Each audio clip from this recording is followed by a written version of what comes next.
The Cloud Act clarifying Lawful Overseas Use of Data Act, a contentious last-minute addition to the $1.30 trln federal spending bill that will allow the U.S. government more access to Americans' data for law enforcement purposes, as well as foreign governments' access to U.S. companies for data on their own citizens, has been signed into law by President Donald Trump. GeekWire reports March 23 the bill had been opposed by privacy advocates like the Electronic Frontier Foundation, which had written after the bill's passing that this final, tacked-on piece of legislation will erode privacy protections around the globe. The Cloud Act was added to the omnibus spending bill on Wednesday night, ahead of the voting on the 2,232-page bill that took place on Thursday.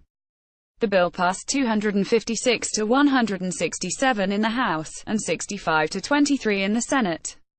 Republican Senator Rand Paul had tweeted March 22, the day of the vote, that Congress should reject the Cloud Act because it fails to protect human rights or Americans' privacy, gives up their constitutional role, and gives far too much power to the Attorney General, the Secretary of State, the President and foreign governments, but adding the following caveat. But guess what? Congress can't vote to reject the Cloud Act because it just got stuck onto the omnibus with no prior legislative action or review.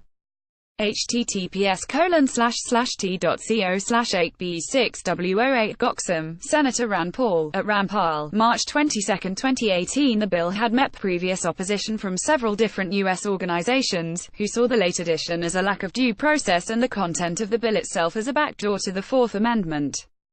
The American Civil Liberties Union (ACLU) had posted a coalition letter on Cloud Act on March 12, writing that the bill, in their opinion, undermines privacy and other human rights, as well as important democratic safeguards, due to its bypassing Congress and the existing stored information request procedure and placing authority in the hands of the executive branch. The content of the act allows for the U.S. to make deals with foreign governments. The F adds that the governments with human rights abuses are not excluded. That would allow the governments to directly contact U.S. companies for data requests, which removes a layer of judicial review, writes GeekWire. On the other side of the argument for the bill, Apple, Facebook, Google, Microsoft, and Oath had written a joint letter on Feb.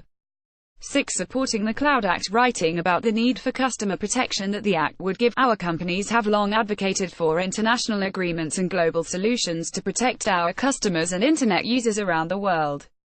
We have always stressed that dialogue and legislation, not litigation, is the best approach.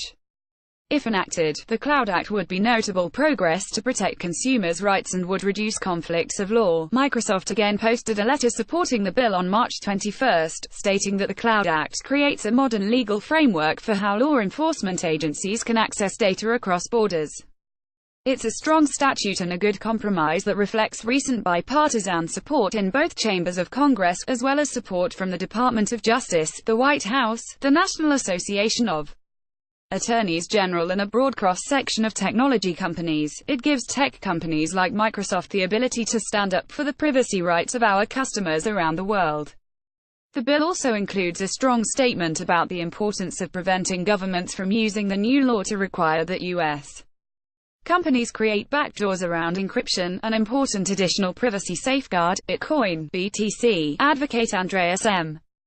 Antonopoulos posted on Twitter after the Cloud Act passed that the public must now go dark. The Cloud Act passed. It destroys privacy globally, so it had to be snuck into the $1.3 trillion omnibus without debate. Encrypt, encrypt, encrypt. Go dark. When privacy is criminalized, only criminals have privacy. We got sold out, again. pic.twitter.com/ms5bm1opbo, Andreas M.